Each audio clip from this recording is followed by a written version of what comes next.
Ramadan is just around the corner, and so I think it's important that we run through what a regular day will look like for each and every one of us, inshallah ta'ala. What I'd like to talk about is just 7 simple points. Number 1, making your intention to go to the masjid. Number 2, coming here and parking. Number 3, eating iftar if you come for iftar. Number 4, going and then making wudu. Number 5, coming in and entering the musalla. Number 6, praying. And then number 7, listening to the nightly talks. So this is going to be the schedule for many of us, hopefully, inshallah, all of us. And so it's important that we examine each of these steps and try to rectify them to the best of our ability. Number 1, before you go to the masjid, what is your intent? Before you do anything, Allah subhanahu wa ta'ala teaches us to be mindful, to get in the right headspace, to make your intention right. This is something that is crucial for the believer. They are always present in the moment and thinking about what am I doing and why am I doing it. We do not want to get in the habit of being people who are on autopilot, just going through the motions. And so, before you actually get up and come to the masjid, ask yourself, is this for the sake of Allah? Or am I just doing this to keep up appearances? I mean, everybody's going to be there with their kids and they expect me to be there. It would be embarrassing if I'm not there on the first night of Ramadan. What is the intent? Do you just want to keep up appearances? Do you just want to socialize and see people and spend time with them? Or perhaps you just want to talk to people about business. Many people, unfortunately, they come to the masjid to socialize just to have fun, or to socialize and talk about what? How to make a profit, how to make some money. The Prophet ﷺ told us, إِذَا رَأَيْتُمْ مَنْ يَبِيعُ أَوْ يَبْتَاعُ فِي الْمَسْجِدِ فَقُولُوا لَا أَرْبَحَ اللَّهُ تِجَارَتَكَ. When you see somebody selling or buying in the masjid, specifically the musalla area, then tell them, may Allah not profit your business. SubhanAllah. Can you imagine somebody coming up to you, hearing you, coming into the musalla? You're supposed to be doing what? I'm here for the sake of Allah. I came here for forgiveness. I came here for guidance. I came here so I can get closer to my Lord. And instead, you're talking business. Going outside into that area, once you're done with worship, once you're done with reciting, once you're done with dua, if you go out into the lounge area, no problem. Talk about whatever you want. But when you come into the musalla area, you're supposed to have a certain attitude. You're supposed to come in here with a certain humility. You're supposed to be thinking about Allah and not thinking about the dunya. Can you imagine a person comes in and all they're thinking about is, I got to talk to that guy and I can make a good deal. And hey brother, I know you got to pray your salah, but maybe we can you imagine someone leaning over and saying, may Allah Ta'ala destroy your business transaction? You would be so shocked. SubhanAllah, this is what the hadith tells us. That's an authentic hadith as well. So, have your intention by making your schedule. Your schedule can be for the whole month. As in, what do I expect to accomplish this month? In this month of Ramadan, will I complete the Quran? Will I be reading every day? Will I go through it in English or in Arabic? Will I listen to a certain set of lectures? And also, before you come to the masjid, don't just come out of habit. Make your intent on a daily basis. Before you even get into the car, what is my goal tonight? Am I praying just Isha and then leaving? Am I praying 4 rak'ah? Am I going to pray 8? Am I going to pray 20? Am I going to sit in dua for at least 5 minutes, 10 minutes, 15, 20? Am I going to read a certain amount of Quran? Should I go over 1 juz? Should I go over more than that? Make a certain intention for yourself. Why? Because even if you are not able to accomplish your intent, subhanAllah, Allah Ta'ala in His infinite mercy will give you the reward despite the fact that you didn't hit your mark. So make the intent. It doesn't cost you anything. It takes just a moment. But before you actually turn the ignition, before you get in the car and start moving, make your intent, get yourself in the right headspace, and remember why you're going. Do not allow this to be something that is purely habitual. Allah Ta'ala tells us, إِن يَعْلَمِ اللَّهُ فِي قُلُوبِكُمْ خَيْرًا يُؤْتِكُمْ خَيْرًا. If Allah knows any good in your hearts, He's going to give you something better. Some people, they go through the whole month of Ramadan, and it's all just going through the motions. It's all just culture. Maybe Allah Ta'ala didn't find anything good in their hearts, so they got nothing good out of it. But before you even show up, if your intent, if your heart is in the right place, because you asked Allah for forgiveness, because you were asking for guidance, because you want to get closer to Him, because you wanted more blessings, because you wanted paradise, subhanAllah, it could be the case that you're given what you wanted and even more. Why? Because Allah sees goodness in your heart, so He's going to give you what? Khairah, even better than that. So that's your intent before going. Then you come all the way over here, inshallah ta'ala, what happens next? You have to park. SubhanAllah. You know, we've been talking about this for a while, but it's an important reminder that we have space. It's called the Launch Fishers parking lot. You guys can take a look on your phones, find out where it is, and park there, and it's a 2.5-minute walk. It's a 2.5-minute walk that you can make. Why? To make things easier on your brothers and sisters who are showing up late and need a spot. Or for those who are perhaps more elderly.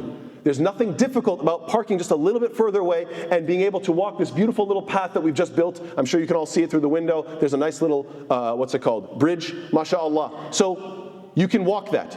Why? Because the Prophet ﷺ tells us, بَشِّرِ الْمَشَّائِينَ فِي الظُّلَمِ إِلَى الْمَسْجِدِ بِالنُّورِ التَّامِ يَوْمَ الْقِيَامَةِ. That the Prophet ﷺ tells us in an authentic hadith, give glad tidings to those who walk to the masajid, who walk to the mosques in darkness. They're going to have what? A perfect light on Judgment Day. The fact that you decided to walk during the nighttime, because there is some discomfort in that, because there is some difficulty in that, you are going to have the most bright light on Judgment Day. Can you imagine each night of Ramadan?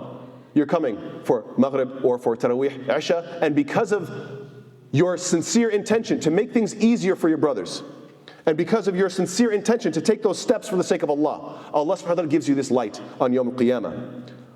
And imagine, when you help out your brother, Allah Ta'ala helps you. Allah Ta'ala commands, يَا أَيُّهَا الَّذِينَ آمَنُوا إِذَا قِيلَ لَكُمْ تَفَسَّحُوا فِي الْمَجَالِسِ فَافْسَحُوا يَفْسَحِ اللَّهُ لَكُمْ. O you who have believed, when you are told, space yourselves out in an assembly, then make space and Allah will make space for you. When you are told, listen, things are cramped, can you make some space? You know, the parking lot's full. Do you think you could park a little earlier over there? Make some space for your brother? Allah's going to make space for you. What does that mean? Many different interpretations. Ibn Ashur says, making space for you implies in your rizq, in your wealth, Allah's going to make it ample. Another interpretation is what? Making space for you because Allah describes paradise as the width of which is the heavens and the earth. So He's going to make space for you in paradise. You can look at it from multiple perspectives. Allah's going to give sharh al-sadr, expanding of the chest so your heart embraces iman. There's so many ways that Allah can expand things for you. Expand things for your brother. Make some space, inshallah ta'ala. So we haven't even gotten to the masjid yet. We just made our intentions at home. And that just takes a thought. It doesn't take time and money. No, just thinking, how am I coming to the masjid? Get in your car, drive here. Maybe park a little bit further. Give a little bit of space for your brothers and sisters. And then you come here, let's say, for iftar. Iftar. وَمَا أَدْرَاكَ مَا الْإِفْطَارِ. Subhanallah. What is this iftar? We know, unfortunately, year after year, when you are living in an affluent, comfortable society, people tend to become quite wasteful. They take things for granted. They feel entitled. And because of that, they think, no problem, I'll take a few bites and throw the rest away. It's just a few grains of rice, it's just some meat, it's just some this, that, whatever, no problem. And then subhanAllah, night after night, we are filling up garbage bags full of perfectly edible food. Meanwhile, we have brothers and sisters around the world who are starving, literally. And subhanAllah, you don't even have to look around the world. You could say even within this country, even within this city, there are people who are hungry. And we are feasting and then throwing away excess food and teaching our kids to do so. Because they're watching and downloading and recording everything that we're doing. They don't get these habits from nowhere. Meanwhile, the whole reason that we came to the masjid was for what purpose?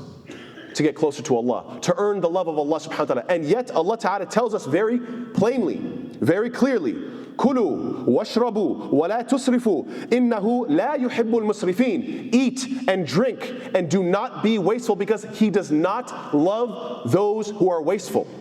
Allah does not love the wasteful. Can you imagine spending the month of Ramadan trying so hard, standing in prayer, fasting during the day, praying during the night, memorizing the Quran, and you're thinking, I hope, and I'm wishing, and I'm praying, and I'm asking Allah, Ya Allah, I want to be of those who you love. And Allah Ta'ala responds, I sent you the wahi, I sent you the revelation, which told you, I don't love people who are wasteful. I don't love people who are wasteful. So when you come to the masjid, night after night, or you go to people's homes, and there's so much food on the plate, oh yeah, I think I'm a bit full, and you dump the whole thing in the garbage. It could be the case that you just ruined your chances, and the rest of your night, Allah knows. I'm not in charge. Allah Ta'ala knows how He judges. I'm simply saying, be careful. What a waste. not only of the food, but of your chance for ajr. What a waste of your opportunity for maghfirah, forgiveness and mercy. And let's keep in mind as well that once you're done eating, you have to clean up. And unfortunately, there are many people who they leave a gigantic mess. And I'm sure we've all seen it. This is a big masjid. We have more and more people coming all the time. This community is growing. Alhamdulillah, it's a blessing. But when people are just a little bit nasty, a little bit dirty, a little bit messy, in the aggregate, it builds up. And it compiles, and it gets really gross. And we know, Allah Ta'ala says, إِنَّمَا يَعْمُرُ مَسَاجِدَ اللَّهِ مَنْ آمَنَ بِاللَّهِ وَالْيَوْمِ الْآخِرِ. The masajid are maintained by those who believe in Allah and the last day. So as long as you can clean up and maintain and build and keep clean the masajid, this is a testimony of your true faith. What you want is that you are counted as the believers, right? You want to be counted as truly somebody who believes in Allah. Well, what is the evidence of that? That you put in some effort, whether it's spending some time or spending some money. To what? To clean up and to make sure that the masajid are clean. As-Samura radhiallahu anhu, he said what? Inna Rasulullah sallallahu alaihi wasallam kana ya'muruna bil masajidi an نصنعها في ديارنا ونصلح صنعتها ونطهرها. The Messenger of Allah sallallahu alaihi wasallam used to command us to build our masajid in our localities and to fix them up, to maintain them and to clean them. This is part of our deen. We are supposed to be people of cleanliness. We are supposed to be keeping our masajid beautiful. We are not supposed to be leaving water bottles or food or trash or dragging in all sorts of nastiness into the masjid. Aisha radhiallahu anha, she says what? Amara Rasulullah sallallahu alaihi wasallam bibina al-masajidi fi ad-dur. That the Messenger sallallahu alaihi wasallam commanded us to build our masajid in different localities. And what else? وَأَن تُنَظَّفَ وَتُطَيَّبْ. And to clean, that they should be cleaned and they should be perfumed. They should smell good. We know that the sense of smell is closely linked with memory. In fact, more so than any of the other senses. Young kids are running around and what they smell, that's going to be reminiscent. Oh, I remember the masjid. I remember the way it smelled. I remember the feeling that I had. The sense of smell is very connected with one's memory. And so if we're creating childhood memories for our kids, or even for ourselves, we're creating these memories that are going to last years. Do you really want to associate the masjid with something that smells like it's rotting, that is gross? Or would you rather make it beautiful? Make sure that it smells great in here. As we know, Ibn Umar, anhu, he narrates that his father, Umar ibn al-Khattab anhu, when he was a khalifa, when he was in charge, أن عمر كان يجمر مسجد رسول الله صلى الله عليه وسلم كل جمعة. That Umar anhu, he would put incense every single Jum'ah. They still maintain this in the Middle East. You know, subhanAllah, you see people walking around and they're burning the incense. So since the time of Umar, they would burn some incense, make sure that the masajid smell good. Make sure that when you walk in, you have that positive feeling. So we should have that sense as well. So what have we done so far? We had our intention, we drove here, we parked, we ate some food, we cleaned up after ourselves, and then it's time to what? Usually wash up and then go to pray. And inshallah we'll talk about that in the second khutbah. Wa sallallahu alayhi wa Muhammad wa ala alihi wa sahbihi wa sallam kathira.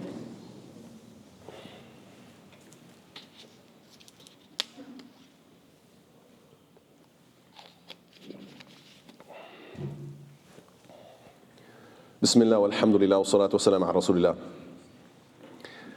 Then comes the matter of wudu. And again, وَمَا أَدْرَاكَ مَا الْوُضُوء. What can tell you what wudu is? SubhanAllah. It gets frustrating. Week after week, people coming up to me and making complaints.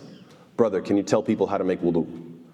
If I give a khutbah about how to wash and then how to, SubhanAllah, this is something that your parents are supposed to teach you. This is some basic stuff. Furthermore, brother, can you give a khutbah about the bathrooms?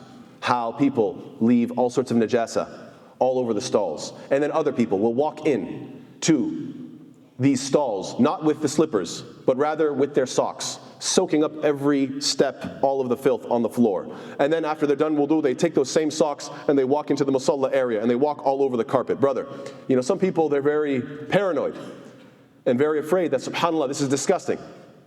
But they're not wrong. We should be clean. We should be people of cleanliness. Wudu is a beautiful act that is supposed to purify you before your Lord. You are not supposed to be making a mess of the bathrooms and the wudu area, especially when we have so many people that we need to service. We can't be making the place disgusting. Please teach your children how to go to the bathroom so that everything lands inside where it's supposed to land. It's not supposed to be all over, which is so sad that we have cleaners that come and maintain the place. And yet, subhanAllah, even when you go, you find that despite the fact that it's being cleaned regularly, it's still filthy. Who's going in there and making such a mess? We have to ask ourselves these basic questions. The Prophet says what? مَنْ تَوَضَّأَ فَأَحْسَنَ الْوُضُوء خَرَجَتْ خَطَايَاهُ مِنْ جَسَدِهِ حَتَّى تَخْرُجَ مِنْ تَحْتِ أَظْفَارِهِ. That whoever makes wudu and he does ihsan, he perfects it, he has intent, he is taking his time, he's making sure he's doing it sincerely, beautifully, getting each part that he needs to. When you have that, making wudu something that is connecting you to your Lord, what is the result? Then subhanAllah, this person's sins are going to start washing off of his body, dripping off of his body, to the point that even coming out from under his fingernails, that all the sins will be just dripping off. This is how we want to make wudu. After we've come to the masjid, had our iftar, wash up. Now that you've made proper wudu, you didn't make a mess of the place, rather you washed yourself properly. Now you enter into the musalla. Let's think about what is the etiquette of walking into the musalla. The Prophet ﷺ says something, and if you don't get anything else, please remember this. Sunan Abi Dawud, Sahih Hadith, authentic.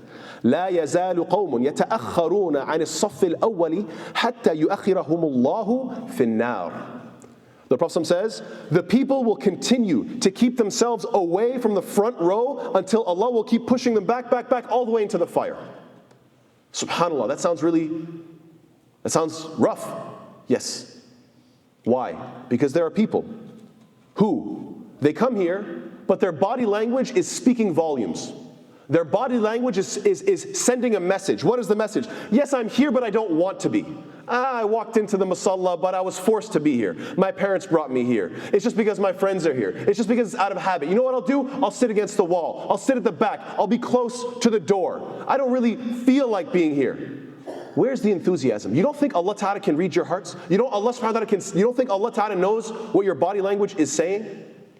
When a person walks in and they have a smile and they're excited and they walk with that enthusiasm and they sit in the front and they pay close attention. Why? Because they know Allah is Al-Hadi. Allah Ta'ala is the guide, the ultimate guide. And so you say, Ya Allah, I'm here. I'm here ready to listen and to learn and to pay attention so I can benefit, so I can be guided.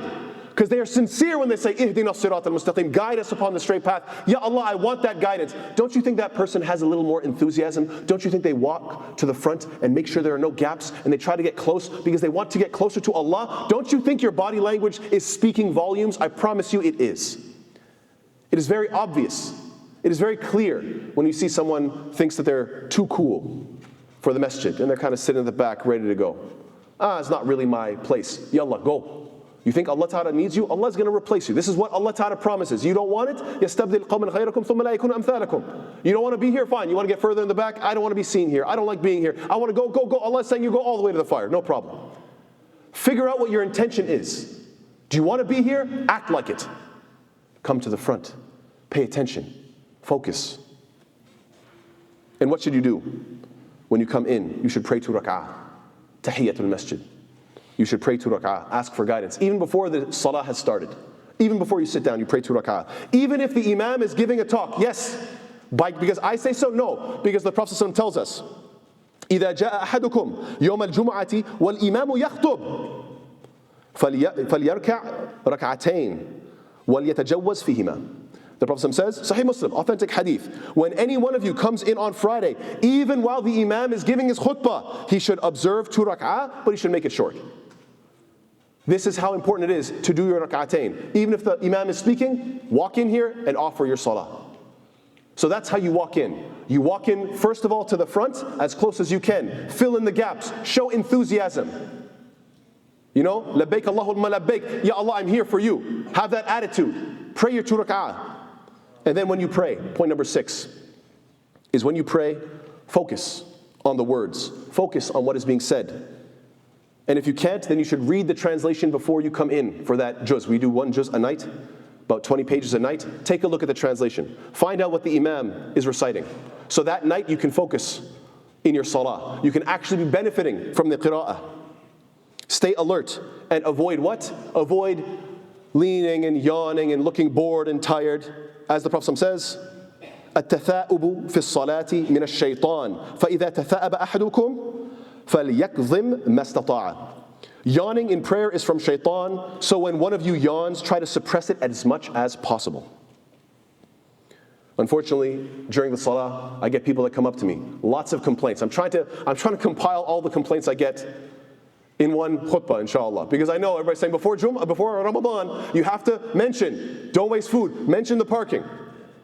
Please, before Ramadan, mention that they wash themselves properly, that they fill in the gaps. Please mention, don't let their kids, tell them, listen, we have a room for the children. If your kids cannot be controlled, then don't worry, we have a room and a space for them. And even worse, if the kids had a button that you could press and that would shut them off, then that would be a lot easier, right? But they don't. But guess what does have a button? Your phone. And yet, you know what makes even more noise than the kids? The phones. That actually does have a button. Subhanallah.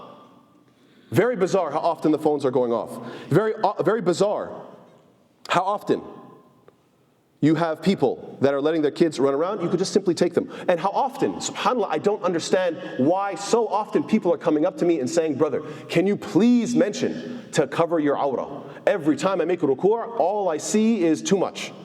A'udhu billah, what's going on? Nobody knows how to wear pants? You don't know how many times I get this complaint. It's frankly, it's embarrassing. Brothers, please, dress properly where your body is covered, actually. I'm mentioning it. To everybody who asks me mention it, I'm mentioning it. I don't know if anybody's listening, but I'm mentioning it. Point number 7, last point inshallah ta'ala, before I go on too long. The nightly talks. And this applies both to the khutbah, when you're giving the lecture, as well as the nightly talks when I'm giving a talk as well, inshallah. Hopefully each night, something short, as a reminder. People, unfortunately, take a very long time to be quiet. Every single night, okay, everybody, can you be quiet? Talking. Okay, can you be quiet? 5 minutes go by, and people are still talking. Allah Ta'ala tells us about the mushrikeen, the Quraysh. Allah Ta'ala tells us, وَمَنْ أَظْلَمْ مِمَّنْ مَنَعَ مَسَاجِدَ اللَّهِ أَنْ يُذْكَرَ فِيهَا اسْمُهُ وَسَعَى فِي خَرَابِهَا. Allah Ta'ala says, and who is more unjust than those who prevent the name of Allah from being mentioned in the masajid, and they strive towards its destruction. Now, I'm not accusing anybody here of being that bad. I don't think anybody here is at the level where they're trying to prevent people from praying, where they're trying to literally destroy and bulldoze and bomb the masajid like some people are doing overseas. May Allah Ta'ala protect them. However, there is an element of that quality. When someone comes here trying to remember the name of Allah, trying to remember a good reminder, and you continuously talk so loud they can't hear. Almost every time I hear from the sisters, oh, I didn't hear your lecture. I can't hear anything up there. I can't hear anything up there. Over and over again. What did you think about the lecture? I didn't hear anything. I couldn't. They just talk too much. Too much chatter. Can't hear a single word. So am I saying that you're as bad as the Quraysh trying to prevent people from the masajid? No, of course not. You're not that bad. But are you stopping people from the remembrance of Allah? Yeah, to a degree. There's a certain connective tissue over here. And that's dangerous. وَخَرَابِهَا, and its destruction. Are you trying to destroy this masjid? No. But when you leave junk and you make it a mess, do you have an element of that? Unfortunately, yes. There's an element of that. A'udhu billah, may Allah protect us. So yes, please understand that when the lecture is happening, whether it's for Jum'ah or in any halaqah, if you're not interested, you can go outside. We have a beautiful lounge area. Enjoy that talk. And if you're going to stay here and talk, at least understand, I'm not a movie. You guys know that, right? Like, it's very bizarre when I go up to people after the talk and I say, I saw you talking. I saw you on your phone. You see me? Yes, you're right in front of me. The same way you see me, I see you. Are you joking? People think that everything is just on their phones and everything is, subhanAllah. It's very bizarre how we've been so detached. We don't think people are actually there or real. Yes, I can see it. Others can see you. You're not that hidden. So please, pay attention to the message each night bi'idhnillahi ta'ala. And if you do get loud, if you do make so much noise that you are preventing others from hearing, I want to remind you of an interesting incident at the time, again, of the Khilafah of Umar ibn al-Khattab anhu, when he heard people being loud in the masjid. He went up to he had these two men brought to him, saw them being very loud in the masjid. Again, not in the basketball area, not in the lounge area. I'm talking about specifically the sanctuary of the musalla, the idea that this place is a sacred space. You're supposed to respect it. He saw people being loud in this space. What does he say? قال من أنتما? He says, who are you guys? Or he says, من أين أنتما? Where are you guys from?